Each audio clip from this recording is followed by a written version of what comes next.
Shelley Simmons. We all know the Gwinnett of today, but with the county's enormous growth, few may know its history. Each city has its own unique stories, and in the next 90 minutes, we'll take you on a city-by-city tour. And what better place to start than our county seat? Years ago, the courthouse here in Lawrenceville was more than just the home to the county's judicial proceedings. It was also the central place to socialize. And that's where we begin our images of Gwinnett.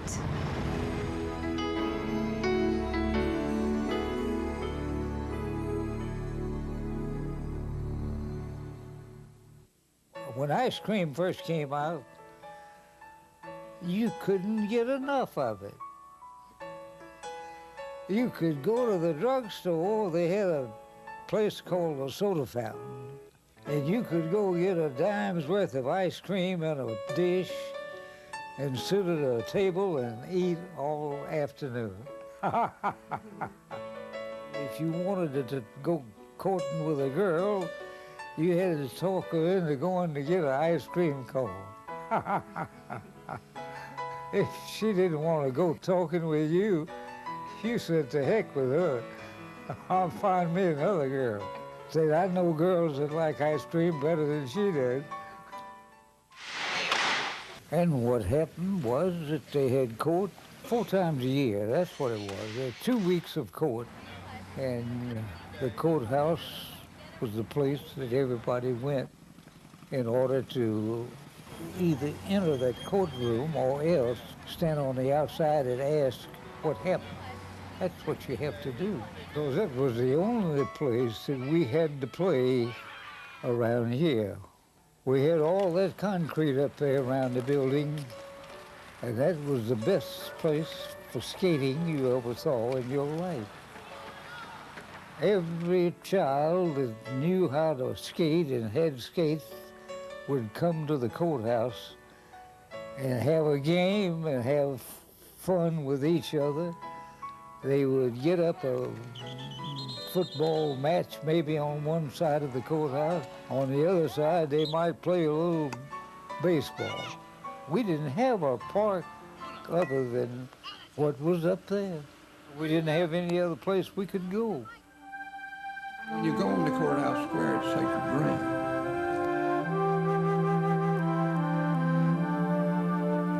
Gwinnett County contains the graves of 8 soldiers up here, killed at Shepherd's Plantation down south of Columbus, Georgia in the Creek Indian War, and their remains are interned on the courthouse square. As far as I know, Gwinnett County is only one of 2 counties in the United States that the original courthouse squares are cemeteries. That's a uniqueness. Until the 1870s, there was no stop law in Gwinnett County. Cows could lay down in the street or the road and you had to blow or try to drive around them. You could not hurt a cow. It was against the law to run over the cow, say, and injure the cow. Well, Lawrenceville, back in its earlier days, no stop law, there was a herd of goats here. And these goats were privileged characters. They walked the streets, the sidewalks. They went in anybody's door that was open. They had privilege to go in there. They were free to use any site they chose for a bathroom, perfectly legal. From what I've been told and understand, these goats' favorite place for the bathroom was the Gwinnett County Courthouse. And they decided it didn't matter what court was going on, how many prominent jurists was there, and how many influential Gwinnett counties was sitting in the jury box, or how notorious crime was going, or what prominent attorney was arguing his case. When those goats wanted to go in that courthouse to use their halls for courtroom, for a bathroom, they availed it to themselves. So the judge presiding that time, he got disgusted about this. There were a lot of complaints about sanitation and the odors around that courthouse when they was trying to conduct court. And the judge finally came down to the point that he seen in his mind why didn't brilliant attorneys who had all the answers to all the legal questions can solve a simple problem like that. So the Gwinnett County Bar, the judge, they finally came up with a solution. That if they would deed each corner of the courthouse square to an Lawrenceville attorney, he would build a little small law office on that where he could have his law practice and be convenient to the court. In return for that, he would put a fence down one side of the courthouse square to keep the goats out, and they would maintain it. So the court agreed that was the solution. Georgia in Gwinnett County is the only courthouse that I know of in the nation that has that story about the goats. They put the clock tower on in 1908, but that made pretty good sense because the bell on that clock tower made a beautiful sound.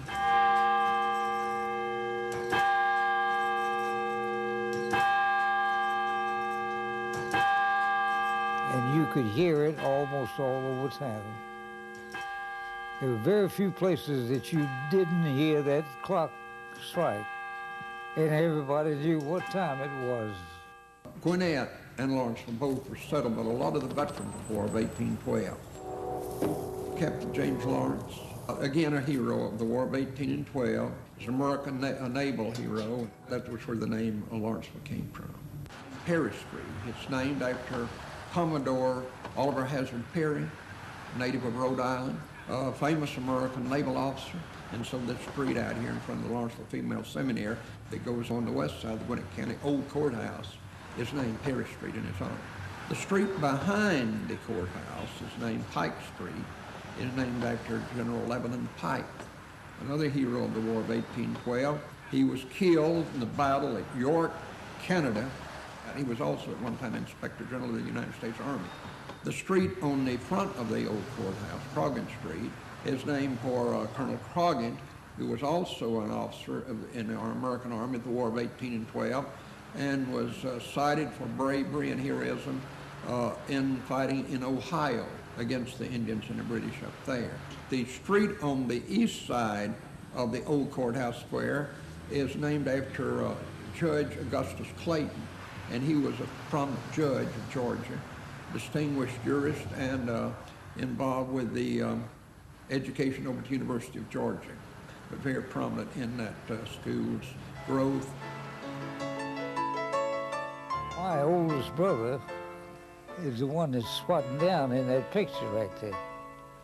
He was 11 years old when that picture was made. It was a Dodge automobile, and the people around here drove cars like that. Oh, the hotel caught fire in 1928 due to somebody putting too much coal on the fire, and it rolled off the grate. That's what set that thing on fire up there on the third floor. The fire department was the volunteer crowd that you see right here. There were no such things as paid firemen. They had volunteer firemen. And this was a volunteer crowd right there. And then when a fire broke out, why, they had a bunch of men come running up asking, what can I do? What can I do? And they all did things on a volunteer basis. Over here is where Dr. Izzard eventually had the whole building by himself. This was the Izzard Montgomery drugstore at that time, and Dr. Izzard had an office back in here. Well, he later on got enough business that he could buy his way out of a partnership and just have the whole store by himself. Well, there's still a store there. It's a different proposition from what you might think. There wasn't but one high school, and that was Lawrenceville. Plus all the county schools that were out in the country. You got how many teams? If there was money enough to have one, most of them were few and far between. And if you didn't come to town to go to school, you didn't have anywhere to go to school hardly. We had some students that walked in 2 miles to go to school up here. As far as a small town was concerned, there wasn't anything that they did participated in except basketball and track. I forgot there was a track meet every year. If the high school in Lawrenceville had quality, they put them into that track meet.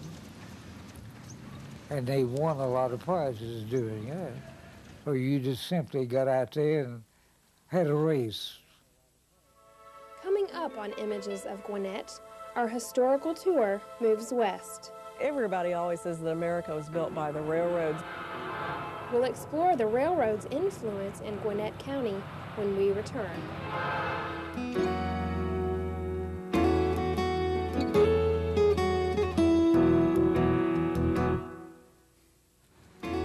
We would ride the train into Atlanta on Saturday mornings and get off at the train station and go into downtown Rich's, which was the place to go shop, and have lunch there in the Magnolia Tea Room, and then get on the train in the afternoon and come back home, get off in downtown Norcross.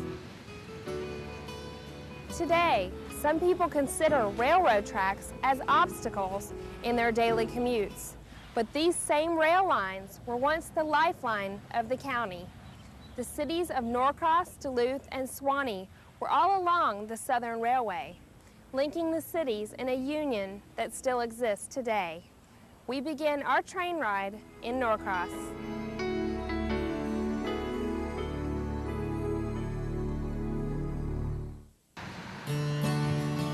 When Norcross was first proposed to come into being, most of the people lived about 2 miles from here in an area known as Pinckneyville, which was basically kind of a crossroads.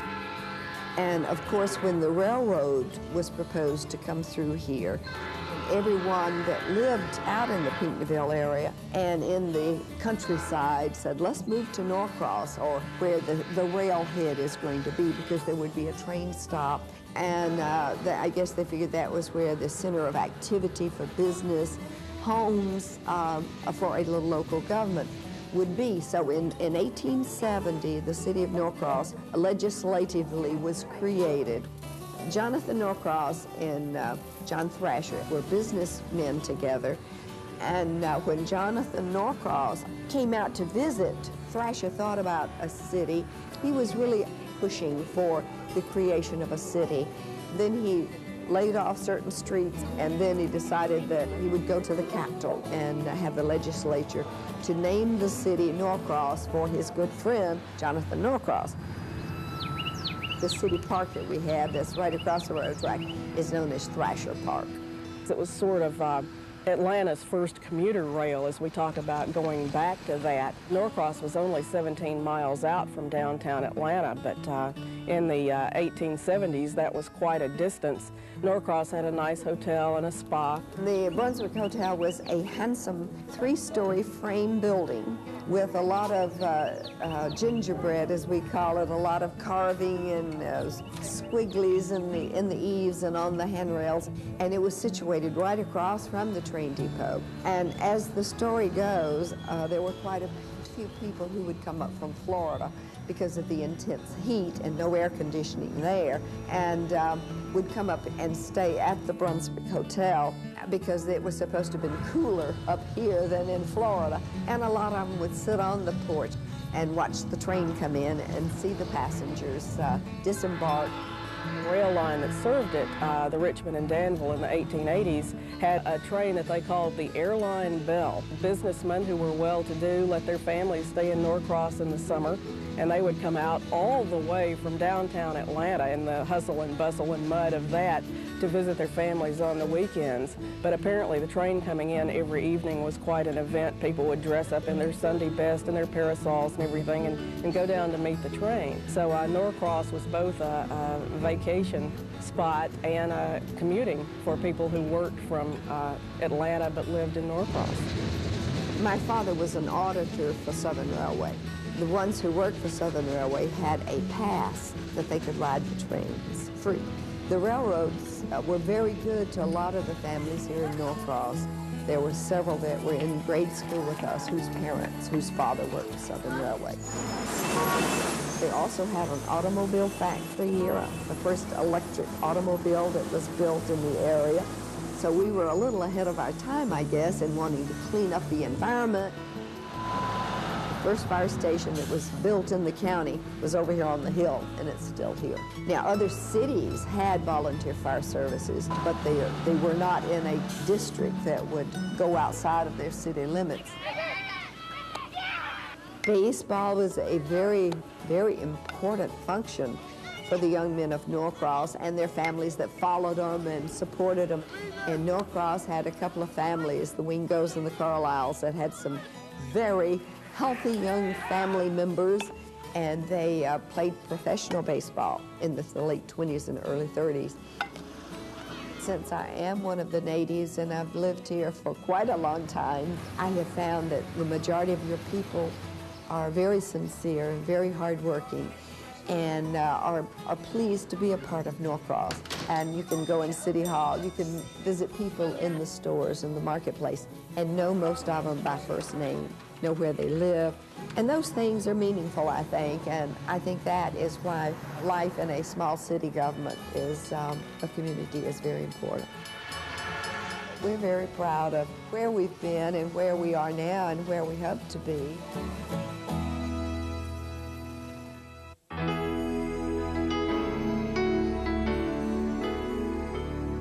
My name is Catherine Willis. I grew up in Duluth, and I was a Parsons, and my mother and father had a business here, retail store, and so I've been in the retail business all my life. My mother and father opened the first store in 1925.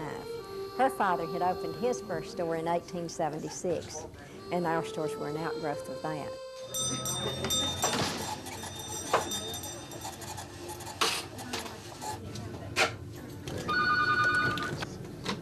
Good afternoon. Thank you for calling Parsons. How may I help you?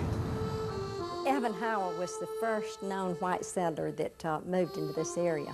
All Gwinnett County and everything around here was Indian territory.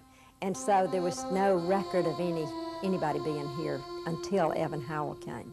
And that was in 1821. And he came from North Carolina.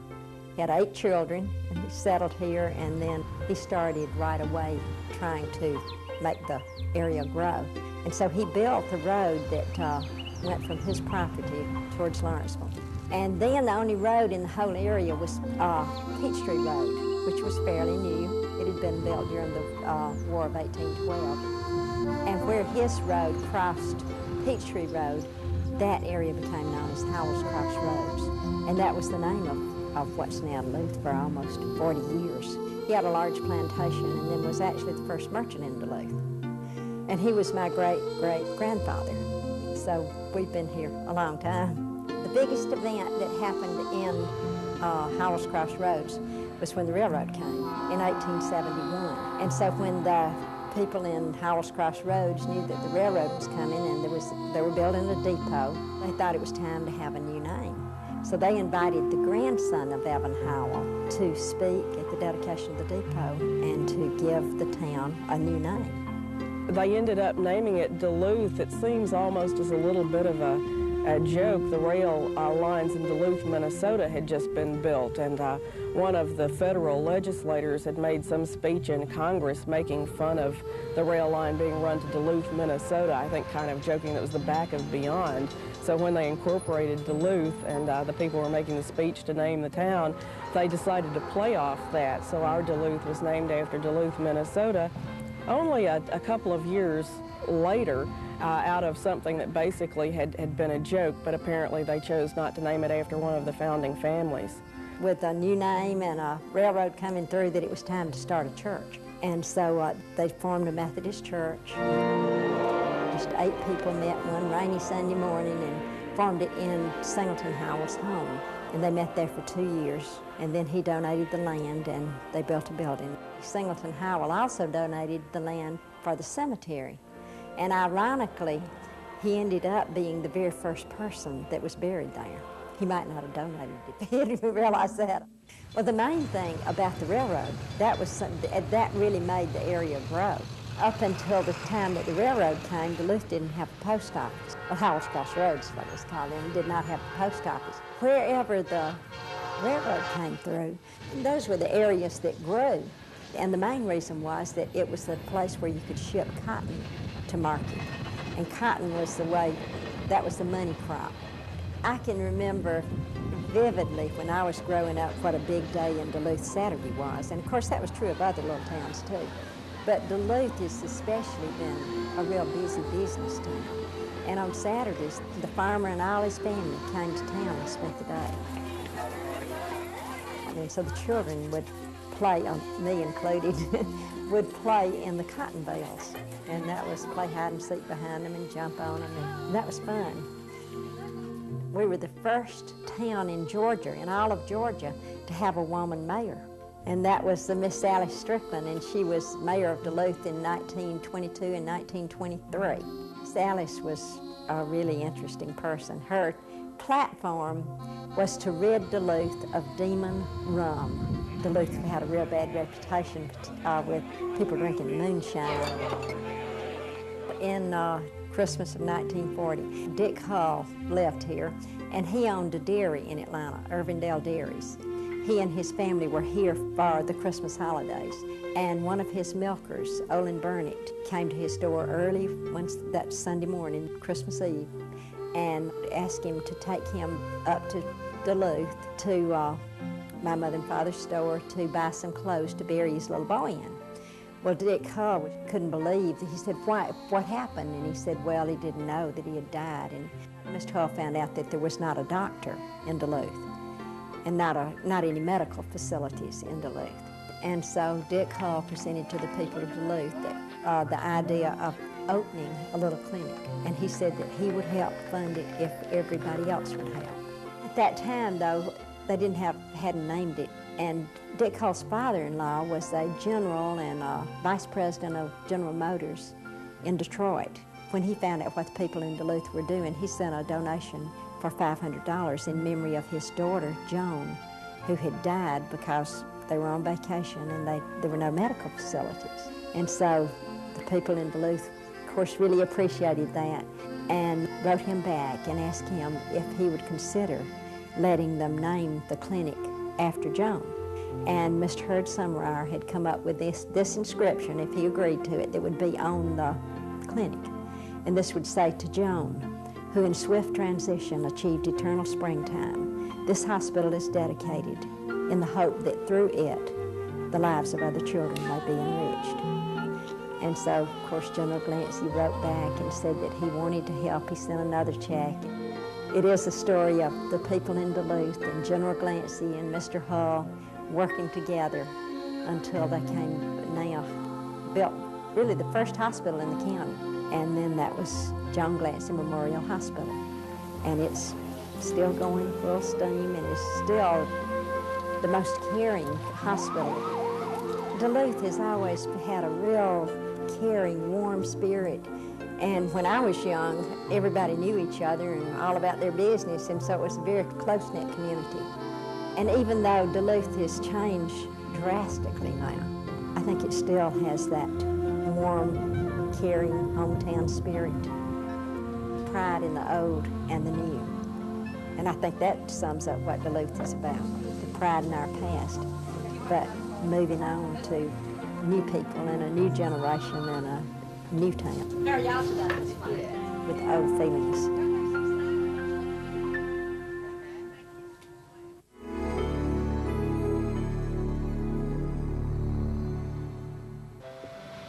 Suwanee dates back to being an Indian trading post, and I think that's where the name comes from. So they really had less to do with the railroad other than the town didn't really get situated until the rail line was there, and then they kind of pulled toward the rail line a little bit, and the rail line and what's Buford Highway now tended to kind of become the focal point for Suwanee, but Suwanee predated everything else. There was an act of the legislature that actually referred to the treaty with the Indians, the Cherokee, and it referred to Suwanee Old Town. The date of that treaty was July the 8th, 1817. We know that Suwanee Old Town was an established settlement. It probably had been here 400 or 500 years as a community. For years I've said that the city is older than the county, legally. A lot of people say that it was a ruptured name of the Shawnees. There were Shawnee Indians and there were Cherokee Indians, but this was in the Cherokee territory. And so there is also the belief that it came from a word that the Cherokees used that was S-U-W-A-N-I. And that meant echo. but a lot of people think it's an interpretation of Shawnee. I was born very near to Old Swanee, which is and still the same community. We walked from where we lived to Swanee to school, and there weren't any paved roads. It was dusty, and it would get just this deep in dust when it was dry weather, and when it rained, it would get that deep in mud. So we walked the railroad sometimes because it was cleaner, but our parents were really careful about that. They wouldn't let us walk the railroad unless there was some older person who was going to be going. We had some real good teachers who didn't have a lot of education, but they really were so dedicated to us learning that they wanted us to learn, you know. And of course, we didn't have any black students in our class because those were in the days of total segregation. Even though in Swanee we had one of the early black schools, everybody helped everybody else, because when you got in trouble, you just knew that somebody had to help, and you didn't feel bad about it at all, whether it was black or white. Everybody in town just, you just sort of helped out. Well, Hillary Clinton says, takes a village to raise a child. Well, this village raised a lot of kids. If you did anything wrong at somebody while you were visiting somebody's house, their mother would just spank you the same as she did hers. The next big place was the first 3-story building in Gwinnett County, as best we can figure it out. And it really was 2 stories and an attic. It was known as the John B. Brogdon store. They sold everything. I mean, women's hats, women's clothes, baby clothes, pins and needles, and all the sewing paraphernalia. And then upstairs they had caskets and a lot of things that people needed like that. The depot was where the trains came. And in that day, all the trains were powered by steam. And we had a water tank up across from the depot here, where they would stop and get their water to make the steam. Trains came through here after World War II and during World War II. They came through here every 12 minutes. You had a train at least, so it was really busy.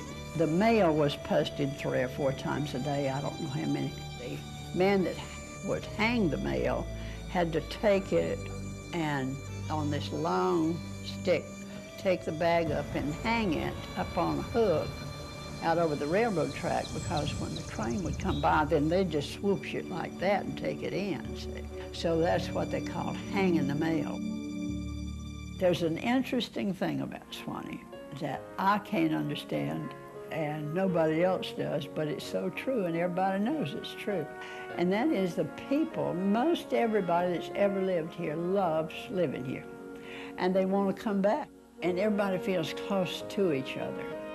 A lot of the people came in from the same group, the white people that came down the Appalachian Trail, and a lot of them came in from North Carolina, and they would travel in large family groups.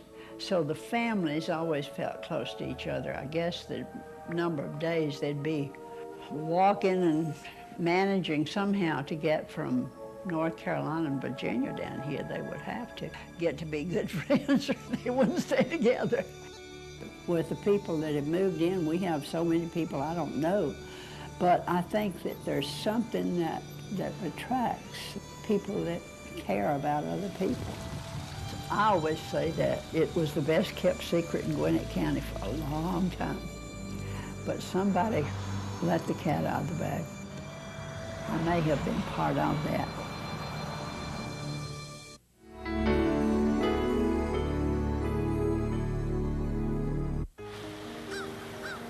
Because we're located on the Chattahoochee River, the Cherokee and the Creek Indians used to go up and down the river hunting, and they would set up their villages. when the Indians were moved to the reservations, land lotteries were held. The land lotteries were to get people to move into this actually wilderness area. We have some old cemeteries in the city where some of those original families still have headstones. Berkeley Lake was named after the Berkeley Blue Granite Quarries in Elberton, Georgia, because one of the original owners of the property owned those quarries. So he came here and he worked on building the dam and developing the area and named it Berkeley Lake. After the dam was constructed, it became a retreat for the people in Atlanta. Then to travel from Atlanta to here was quite a travel. They came by train, maybe to Norcross, and then they found Berkeley Lake.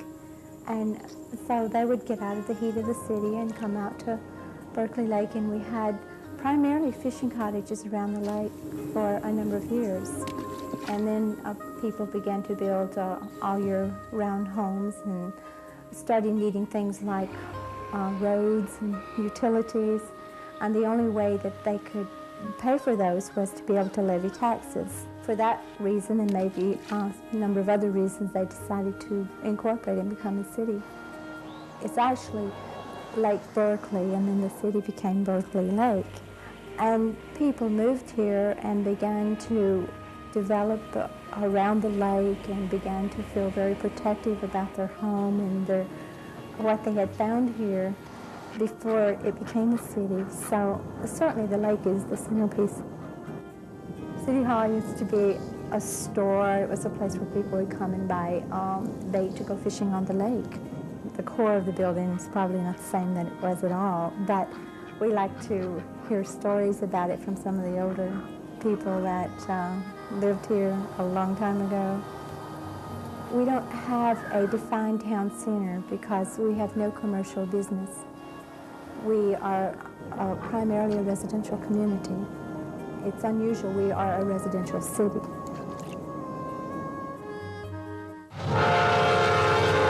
The Southern Railroad doesn't just stop at Swanee. It continues all the way to Washington, D.C. Closer to home, the train travels through Sugar Hill and Beaufort. And that's our next stop. All aboard!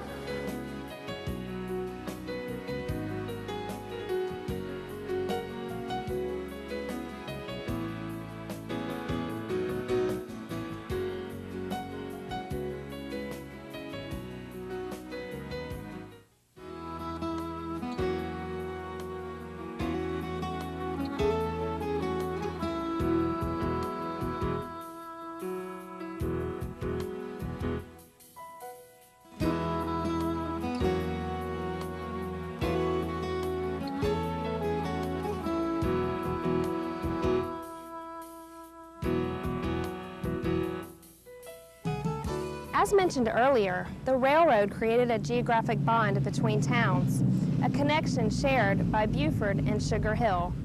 But as you're about to see, their ties go much deeper.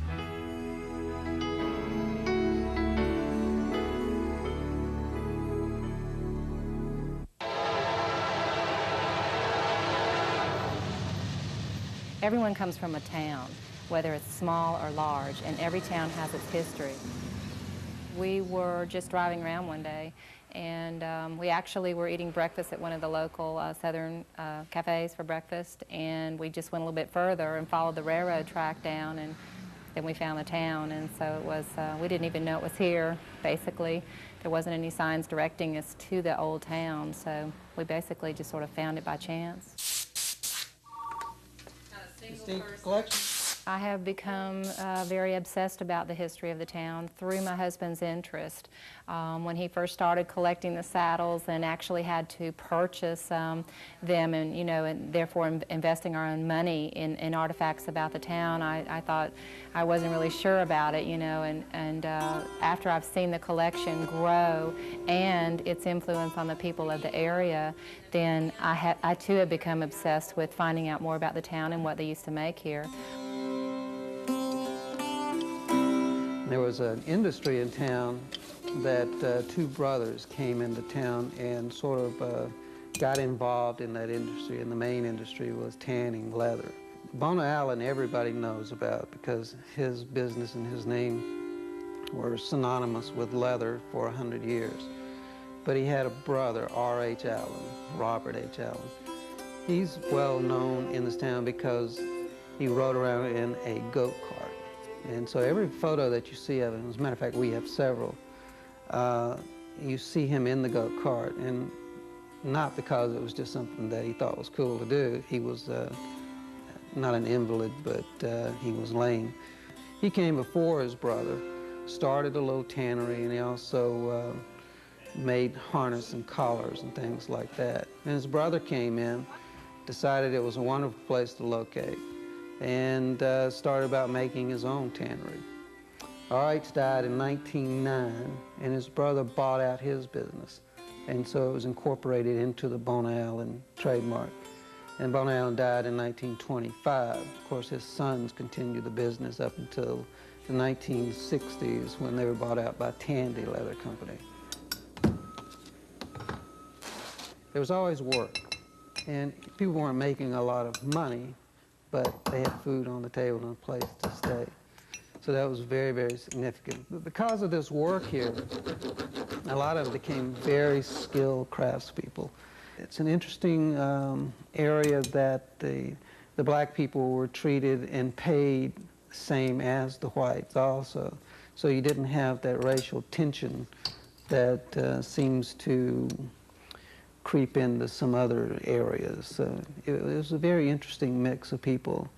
Even though they didn't have a lot of money, the workers, they were very proud of what they had.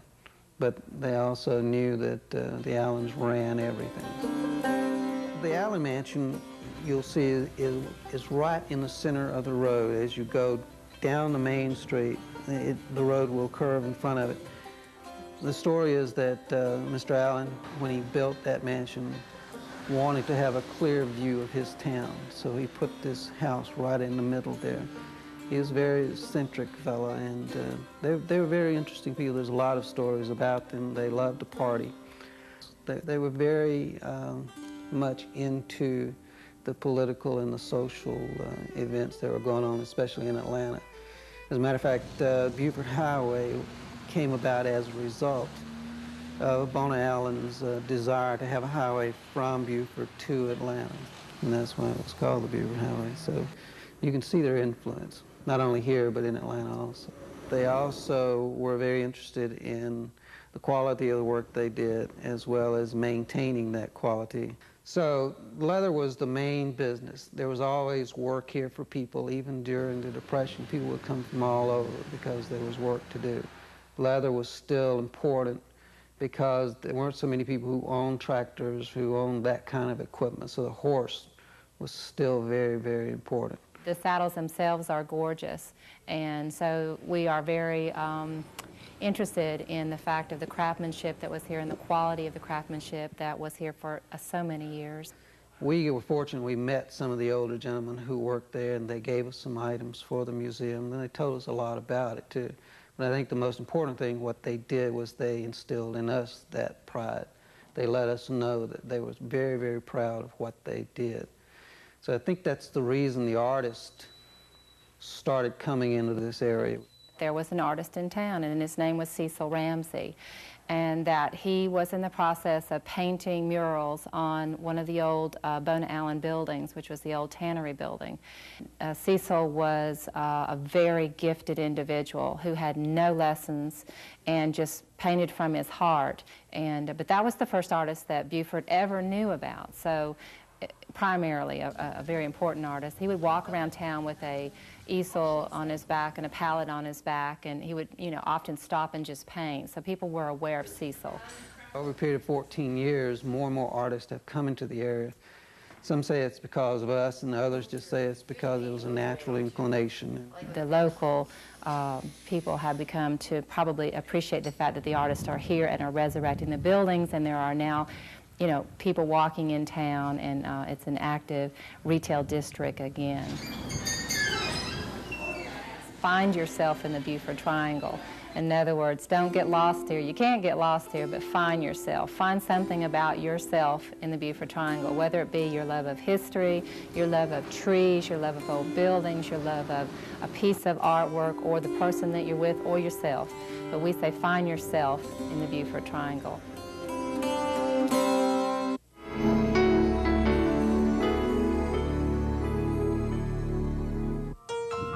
I heard two different stories about the name of Sugar Hill. One was that a farmer was in his wagon up here on Callaway Hill. The wheel ran off, the sack of sugar spilled, and they started calling that Sugar Hill. And then as a reference point, you know where Sugar Hill is, yeah. Well, then the community grew up and then became Sugar Hill. Now, that's one story. And one story is that a freight wagon going to Cumming had picked up goods at the rail up there at Buford, and out on the John Bailey Hill, the wheel ran off and it spilled the sugar out there. As a reference point, people got to calling it Sugar Hill. Now, the militia district is also Sugar Hill. Buford's in Sugar Hill District, Rest Haven's in Sugar Hill District. There was some rumors that Buford was going to take over Sugar Hill School, and some men got together and had Sugar Hill incorporated. The first ordinance was banning alcoholic beverages. The first dollar ever made was in Sugar Hill in 1936. They came in with electricity where they'd clipped the wires on the poles. I went around and gathered the copper wire, sold it for $1. At one time, I guess I've eaten just about every house in Sugar Hill, and it was enjoyable. I really enjoyed it as a child. We were a bedroom community. We did have a shoe factory out here at one time, and it burned down in 56 or 57. That fire kindly brought on the Sugar Hill Fire Department. And of course, we had, at one time, one of the best volunteer fire departments, bar none. I guess it was in the United States of America. Old people used to make a remark, let's go to town. They wasn't talking about Sugar Hill, they was talking about going to Buford when they said they was going to town. Buford Presbyterian Church is in Sugar Hill, and Sugar Hill Small Engine is in Buford, and so we've been connected pretty close with Buford for many years and worked well. In fact, we wouldn't have had a gas, maybe Buford wouldn't have had a gas system either if it hadn't have been for the Buford loaned Sugar Hill the money to put in a gas system so they could run a line from Monroe to Buford so we all could have gas, and so it was a mutual thing that it benefited both of us. It has changed. It's unreal. At one time, naturally, you knew everybody in Sugar Hill. I'd say there's probably more people in Sugar Hill now that I don't know than what I do know. And I thought we had one of the best communities at one time that there was. I guess a lot of other people think that too. Never been anywhere else, never had any desire to live anywhere else than Sugar Hill. Sugar Hill is home to me. Most cities know what or who they're named after. Coming up, we'll introduce you to a town that took years to find its namesake. People always wondered where the name came from, and I myself have tried very hard to find out, and many other people have pursued it over the years. Button Gwinnett was from England and came to Georgia to find his fortune. He was one of the original signers of the Declaration of Independence from Georgia. And since he died only a year after the Declaration of Independence was signed, his signature is actually the rarest signature and the most valuable signature of any of the signers. I mean, even including Thomas Jefferson's. It's the oldest county in the Atlanta metropolitan area. What most people don't know is that the train that runs through Lilburn has a special link to its past. It helps solve a long-time mystery.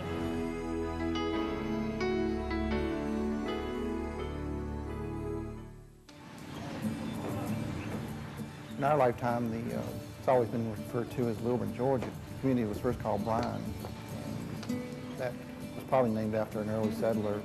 But William McDaniel, who won the land lottery for this area, won 250 acres and came here to settle his property. Even when the railroad came into the area, they referred to it as McDaniel, Georgia. And as far as the Lilburn name, the town was starting to grow and businesses, what have you. Sometime between 1895 and 1900, someone made the decision to call it Lilburn, Georgia. People always wondered where the name came from. I myself have tried very hard to find out, and many other people have pursued it over the years. I tried to inquire into it. I did a lot of work on it. I wrote to railroad officials. Everybody assumed that it was a railroad official, and that's pretty much what all the old-timers said, that it was a railroad official, but they couldn't remember the details. Because I knew that Winder was named after a railroad official. These railroad people took it on as pride to have a town named in their honor. It was only human nature. And it just wasn't available. I went to the archives in Atlanta and got out my shovel and pick and dug. I went to the DeKalb County Library, the Gwinnett County Library. I asked numerous older people. I went to the Georgia Room over at Athens. I went up and down and you know, I could not find it. Fortunately, Mr. Hugh Wilkerson came along, and his interest in history, he took up where I had not left off. I just had abandoned it because I didn't have the time. We'd gone to the archives downtown numerous times, and local libraries, historical societies, anywhere the information might be available, and interviewing people. Well, my name's Angela Adelaide Trigg, and I'm from Sarasota, Florida. That's where I grew up.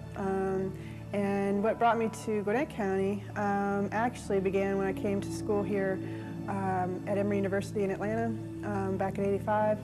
And after I graduated, I just stayed in Atlanta, and then started my post-graduate degree at Georgia State in Heritage Preservation. And it was while I was getting my graduate degree that I got this job here in Gwinnett, so that's what brought me to the Gwinnett History Museum. Talking earlier, everything that's in this museum is from Gwinnett, or are objects that would have been used back in the old days in Gwinnett. Whenever when I first got here, I knew I didn't really have any family ties here. Not directly. I was born in Savannah, Georgia, but that was as close as I ever really had. And I, just out of curiosity, when I first got here, of course, I'd look in indexes and see if there were any trigs, because I research any trig anywhere, because I'm like the family historian for my branch of the family, and never ran across anything. And so that's why I thought it was so ironic.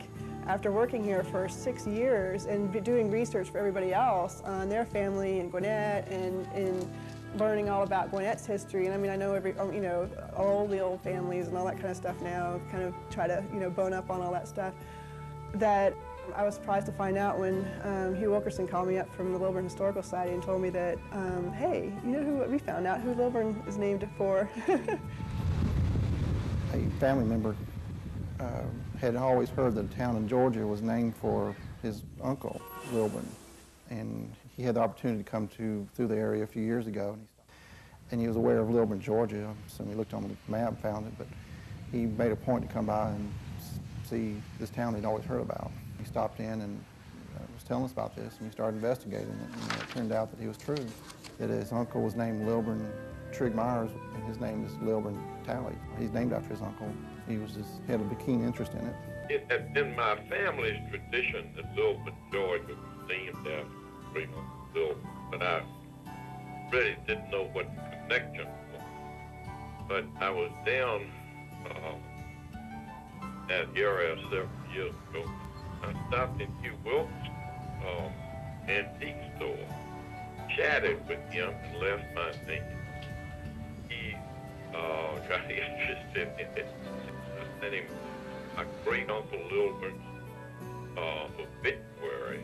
Hugh took it from there and told me that the understanding in Lilburn that the town had been named after a prominent railroad official. I told him that Uncle Lilburn had been a railroad official.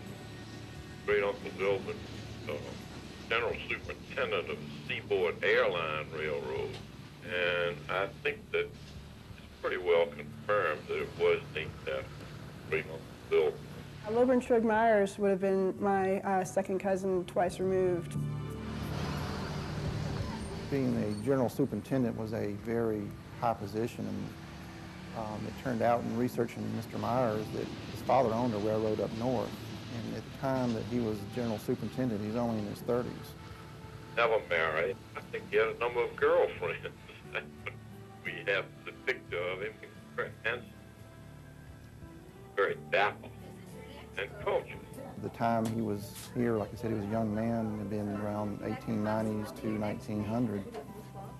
He either decided to name the town after him, which was very prevalent. And this community was not that large at the time. It was 400 to 500 people probably.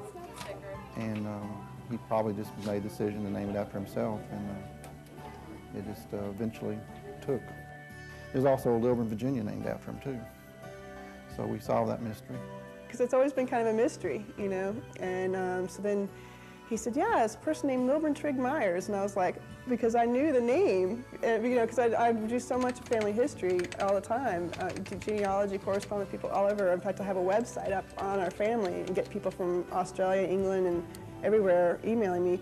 I know all the names, and that was from my own particular branch. And so I was like, it was just so ironic to me that being in my position and then to find out that I had this family connection to Gwinnett too was kind of funny after all these years.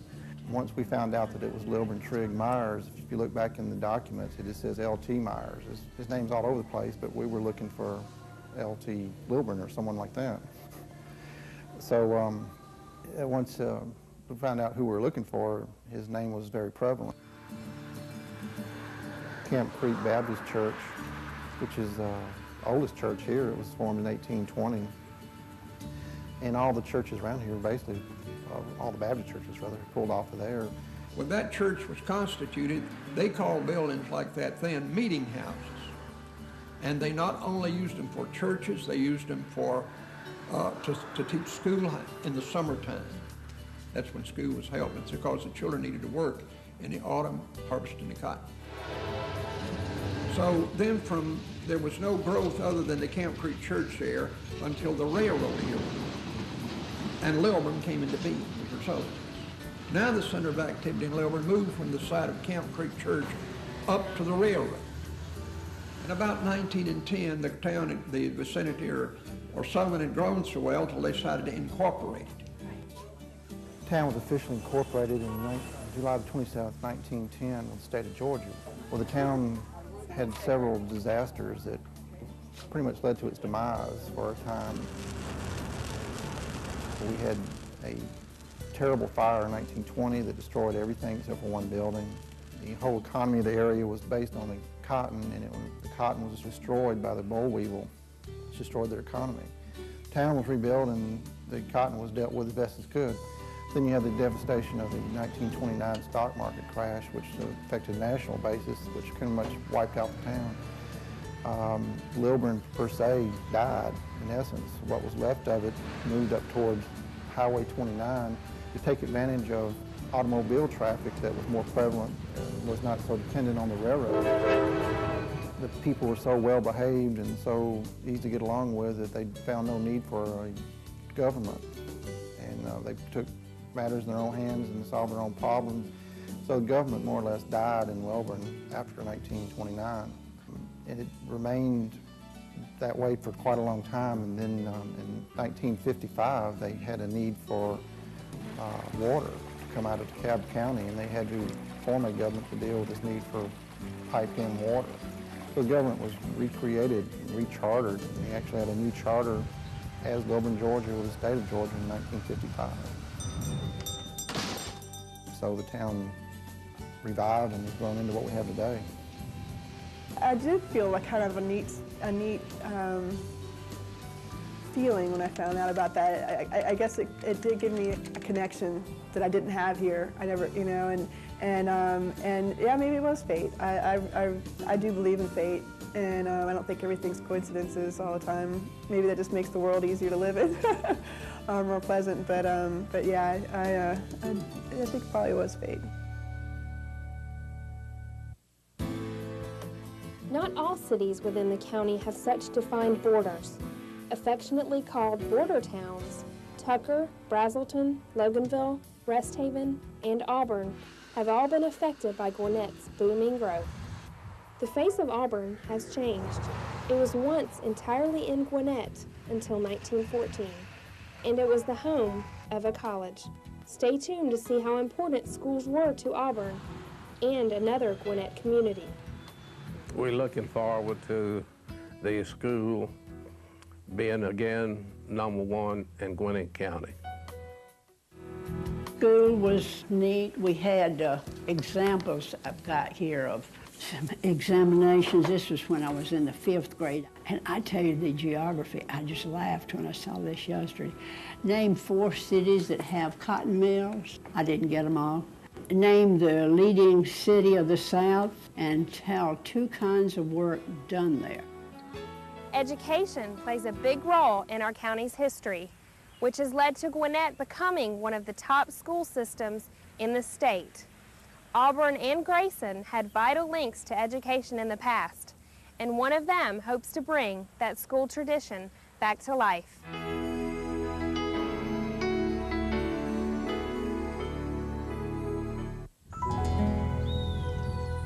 According to a family living here, they followed an old Indian trail from South Carolina across by where Auburn is now. It come through Auburn into Gwinnett County and crossed the Appalachian River and went on toward Lawrenceville. Now Auburn is on a line just east of the line of Jackson and Barrow County. But its early history, it was in Gwinnett County. The land was given to people to come here and settle, and they settled all up and down the Appalachian River, which is the line now between Barrow County and Gwinnett County. The Indians traveled all up and down, hunted the Appalachian River, and it was big enough for boats. I don't mean ships, but boats that went up and down the river. Auburn was known for its red clay that dyed cloth after they would weave their cloth. It got its name from Auburn, the color of clay. It's not really red, but it's Auburn color. The town had no electricity, but it was in a good place when the railroad come along. The railroad, the Seaboard Railroad, come right through Auburn, which made it a prosperous town. It began to get people from even up north heard of Auburn. The way Auburn come about, a lot of educated people come here. It was the main attraction for a college. There was a group of educated men started a college.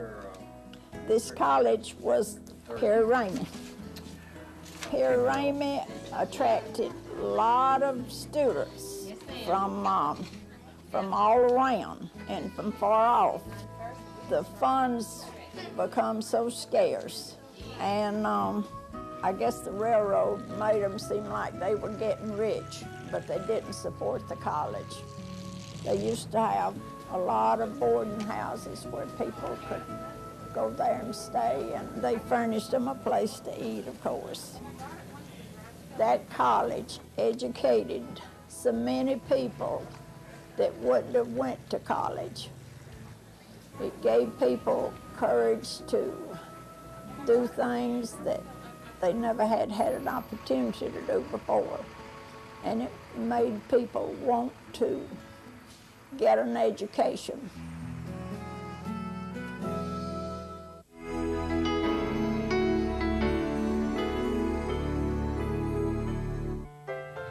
My grandfather married and came to this area and purchased 80 acres of land that he described at the crossroads of Highway 20 and Highway 84. He divided it up into building lots and sold it to people that wanted to settle. And he saved 2 lots for himself, one to build his own home and one for a store building that he put a post office in. So that's how the first post office got to Grayson. It had no name, so A merchant in Lawrenceville said it's just a little trip from here down there. Let's call it Trip. When the L&L Railroad came through here, and then they decided to hunt a better name than Trip.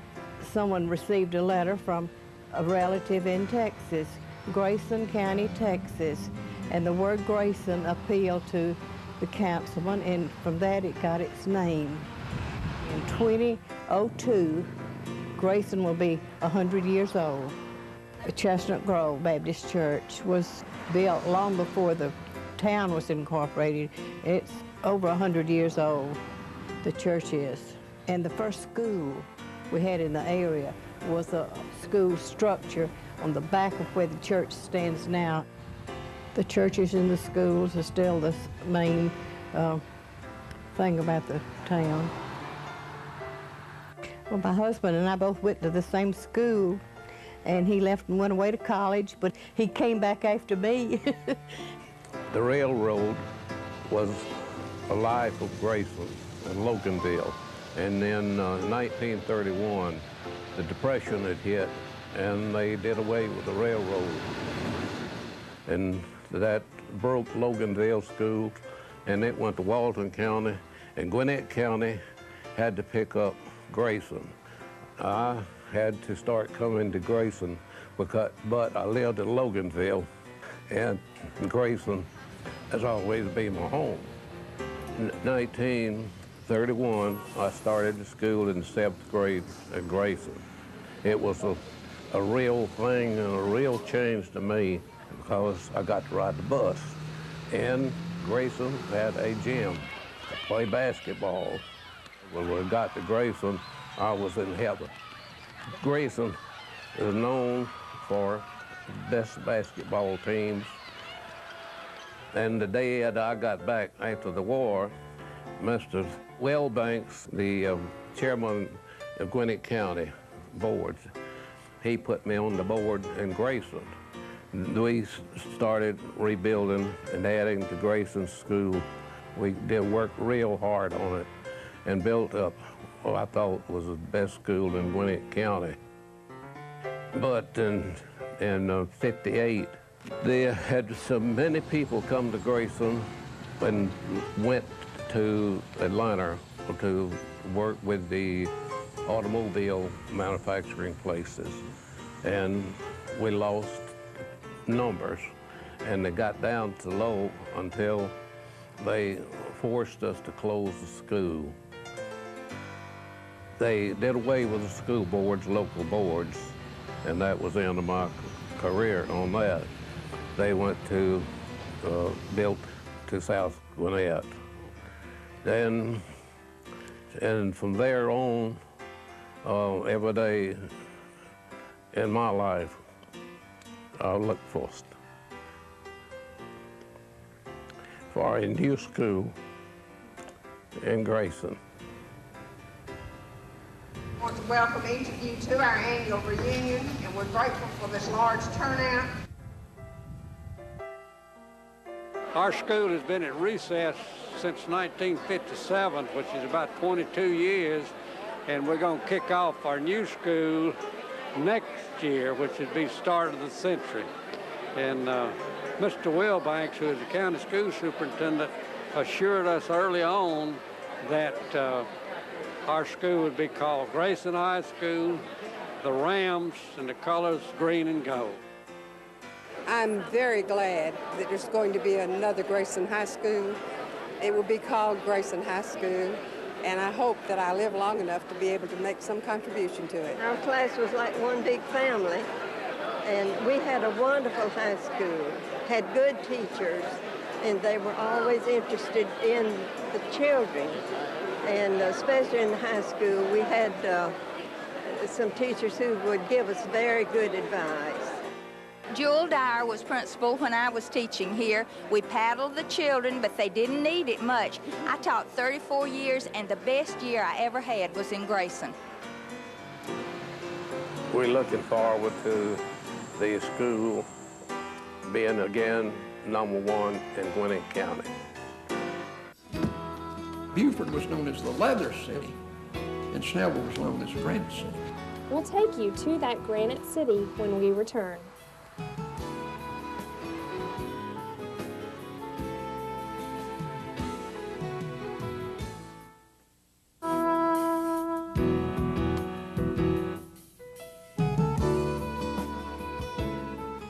I remember as a preschool age sitting in front of the store and watching them grade on the 29 highway through the Keel on the other side of the railroad.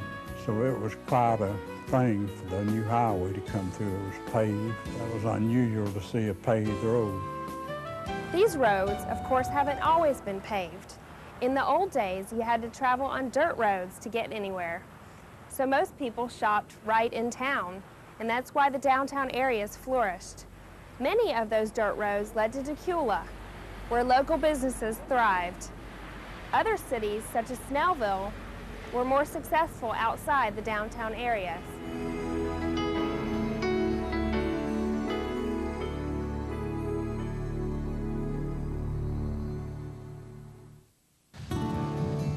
It was first named when the railroad come through here.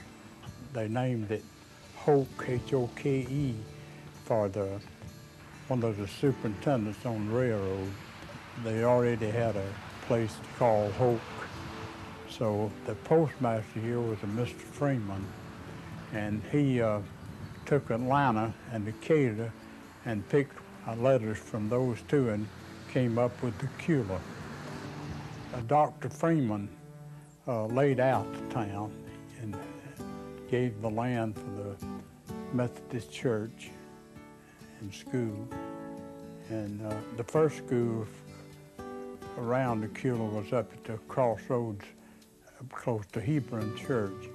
The school was called Chickapin Grove. It was quite different from now. You knew everybody within 5 or 10 mile radius. The population, what I thought there was really growing, was 125 people in the Decula. The railroad cut down here, the overhead bridge was a playground, kind of. We kept all the vegetation worn off the bank, sliding up, sliding down, and they've since you keep these trees and everything growing on, but when I was a child, they was just red banks. I used to wonder why my mother would get after us saying you had been playing on the railroad banks again. It was because the seat of my pants was red mud all over. The main source of income around here was farming. Cotton was big. They had a gin here. When the cotton was being picked and all, they'd be wagons lined up waiting to get to the cotton gin. They'd stack cotton on the sides of the streets. I played on top of cotton. You could run on it for a long way, all through town, uphill beside the stores. As far as the town goes, it was quite a booming little place. My father and his twin brother run a general store here. All the buildings were full then. There was a drugstore and hardware store and general stores and grocery store. There were blacksmith shops. Some of them started working on cars before they had garages here. At one time, I remember about 5 blacksmith shops in a small town. So there was a lot of business in the town back then because the mode of transportation was near nothing. A lot of people rode the trains then. There was quite a number of passenger trains, and people would board them at the depot and ride to either Winder or Lawrenceville. All the drummers, they called salesmen then drummers, they'd come in on one train and call on the businesses and then catch a train later going to the next town. Gwinnett County was organized at that house, and they've held the first court in Gwinnett County. They called it inferior court, which is the same as superior court now. Used a staple in the barn as a jail. Then later on, Elijah Wynn, I understand, moved to Lawrence, had a tract of land there that they built a county seat on. But up until that time, all the county business was held at the Elijah Wynn house.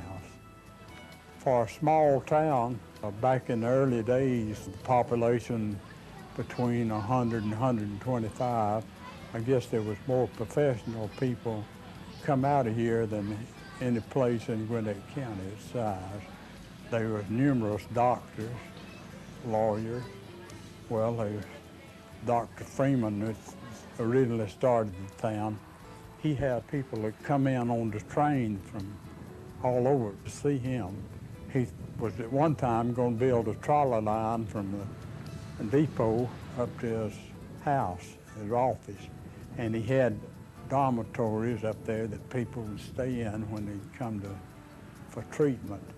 He was known to cure pellagra, which was a skin disease. He trained a good many doctors.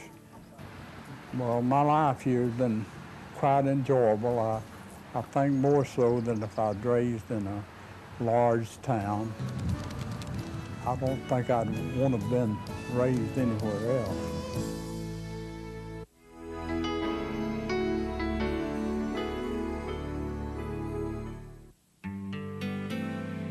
Well, it was just a country town. I mean, you know, I walked 2.5 miles to school. Sometime, I don't know, in a year or so later, we got school buses came along. When I started school, that's when they first consolidated the school. They used to have a school at Far Road and one over here and one down this way. I mean, but they brought them all together and made Snellville High School. We had basketball and some baseball, but no football. Other than that, you went fishing or you went hunting or you, whatever, you was on the farm. You didn't have a lot of time for leisure. Pretty long days, and there's always something to do on the farm. The way I've always understood it, there was two guys from England that settled here, the Snell and the Sawyer. And then sometime along that way, it turned out to be Snellville. I don't know why it wasn't Sawyerville, but it turned out to be Snellville. Well, Thomas Snell was my great-great-uncle from my generation standpoint. Came over in the 1860s with Mr. Sawyer. They were friends in London, and our ancestral home really is in a little town called Roche, England, down in the coast of France. The neatest thing about it, there was a big, huge rock outcropping there with a hermitage on top of it, and of course us coming over here and then him finally ending up here near Stone Mountain was we thought kind of neat.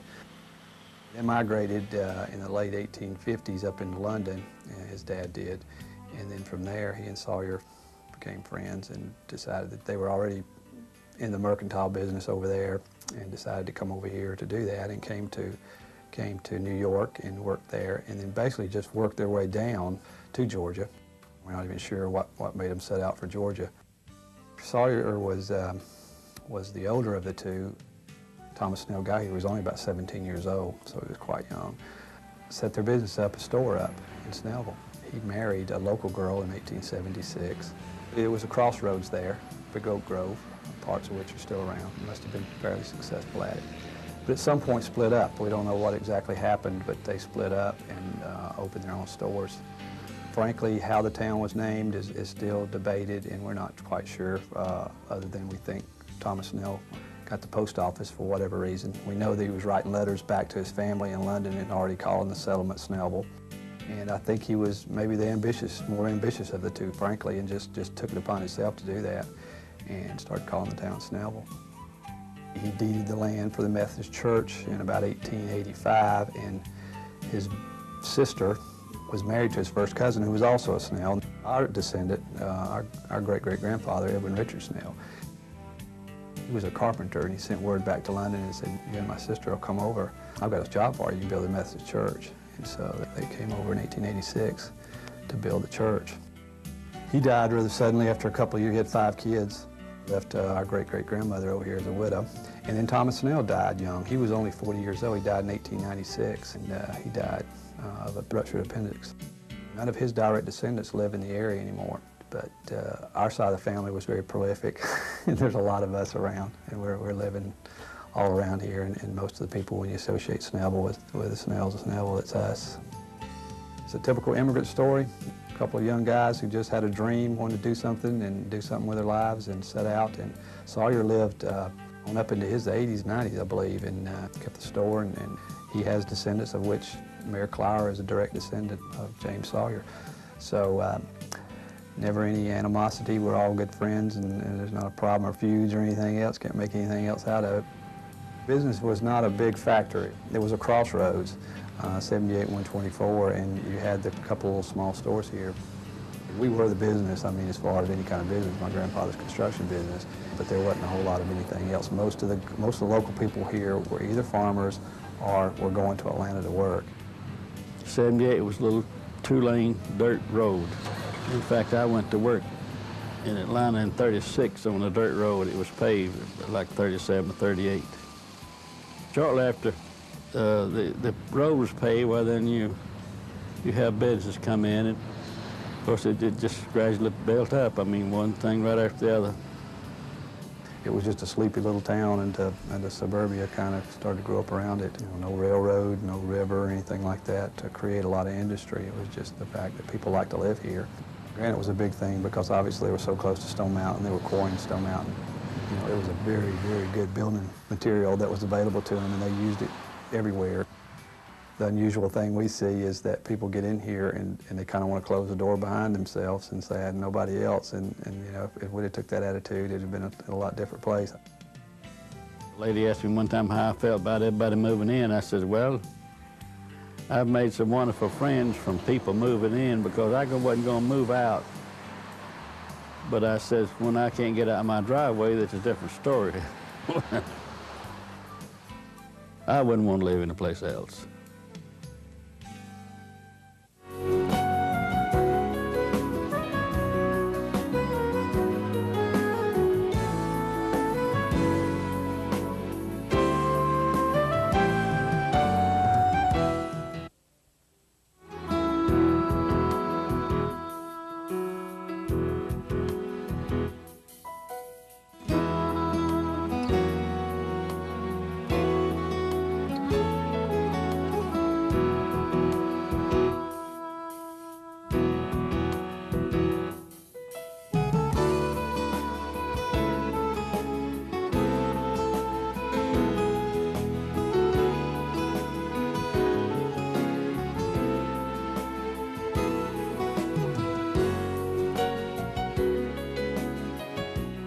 Since the time when cotton was king and the railroad was the lifeline of the county, the people of Gwinnett have maintained an underlying spirit and sense of family.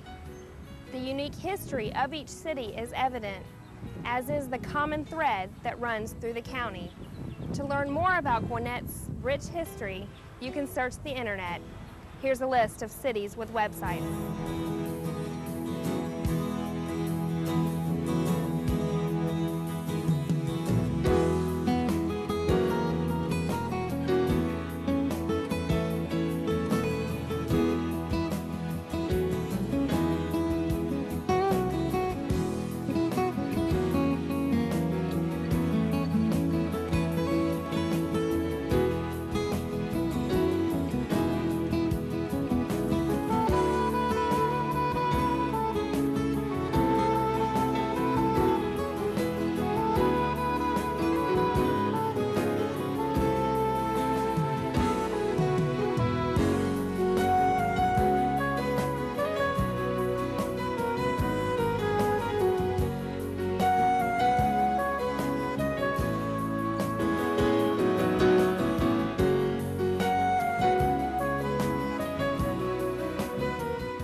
That's going to wrap up our journey of Gwinnett and its history. I'm Kelly Simmons. Thanks for joining us for this special GNet production.